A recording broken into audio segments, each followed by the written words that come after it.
भैया आज तो मैं बहुत खुश हूँ, क्योंकि पहले मैं मतलब एक सूट भी लेना होता तो मतलब साल में एक आधा बार लेती थी। और कई बार तो मेरी बहनें भी बोलती थी कि तू पैसा क्यों बचा रही है, क्यों बचा रही है। अब बचपन से हमने मतलब एक एक रुपए के लिए तरसते हैं भैया।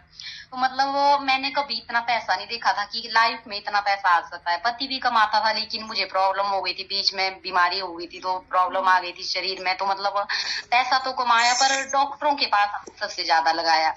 पर आज जो सिस्टम आपने बनाया है ना, वैदिक की खुराक बनाई है, मैं तो बोलती शरीर के लिए सबसे पहले मैं आपका बहुत बहुत धन्यवाद करना चाहती हूँ। क्योंकि भैया मेरी बचने की उम्मीद नहीं थी। सभी बहनें मुझे बोलती थी कि ऐसी बीमारी लग गई है कि तू हमारे बीच में एक दिन नहीं रहेगी। तो मतलब आज वैदिक की खुराक खा के शरीर भी ठीक किया, और यहाँ से मतलब इतना बड़ा छोटे छोटे मैंने सबसे पहले तो मैंने छोटे छोटे ड्रीम पूरे किए अपने। जो जो मेरी इच्छा थी, जब मेरी शादी हुई तो एक सबसे बड़ा सपना मेरा वो भी था कि मेरे पास सोने की टीक होनी चाहिए, तो वो भी मैं यहाँ से अचीव कर बैठी हूँ।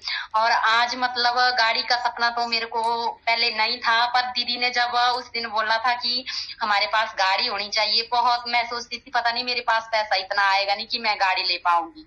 पर मैंने एक तारीख लिखी थी उसने भैया, 1/1/2024 कि चलो 2024 तक मैं ले ही लूंगी, 1/1/2024।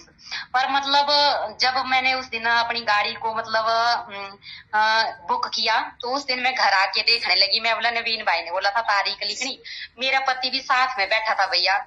पति बोल रहा था जो तूने तारीख लिखी है वो चलेगी है, तेरी तेरी गाड़ी बाद में आई है। पर मेरे मन में एक फीलिंग थी, मैं बोला ऐसा हो ही नहीं सकता। मैं बोला दीदी ने बोला है कि तारीख लिखनी है और उससे पहले ही चीज आ जाती है। जब मैंने डायरी खोली तो मैं एक मन में फीलिंग थी कि माता रानी वो तारीख लेट होनी चाहिए, पहले नहीं होनी चाहिए। तो मतलब जब मैंने कॉपी खोली तो मतलब वो इतनी खुशी हुई मुझे उस दिन ना, मैंने स्क्रीनशॉट लेके नवीन भाई को भेज दिया था उस दिन। मैंने भाई आप बिल्कुल सच बोलते हो, मतलब हमने जो है मतलब दिल और जान से काम किया, पर मुझे इतना विश्वास नहीं था कि इतना पैसा मैं अचीव कर पाऊंगी, ये एक दिन गाड़ी ले पाऊंगी। और आज वैदिक की बदौलत मतलब कमा भी रही हूँ, अपने सपने को भी पूरा कर रही हूँ। और कभी ऐसा भी नहीं सोचती हूँ कि बाजार में जाके मैंने ये चीज नहीं लेनी है। जब मैं बनीता दीदी के साथ जाऊं तो दीदी तो मतलब 1000-1200 की मुझे दे ही देती है, तभी मैं टेंशन नहीं लेती हूँ कि नहीं लेनी है। मैं बोलती हूँ लेनी है। मेरे को पता चल गया कि अब मेरे को भी दीदी के साथ ही बाजार जाना पड़ेगा। और मतलब यार आज ड्रीम पूरा हुआ तो मतलब एक सपने की तरह लग रहा है भैया कि पता नहीं।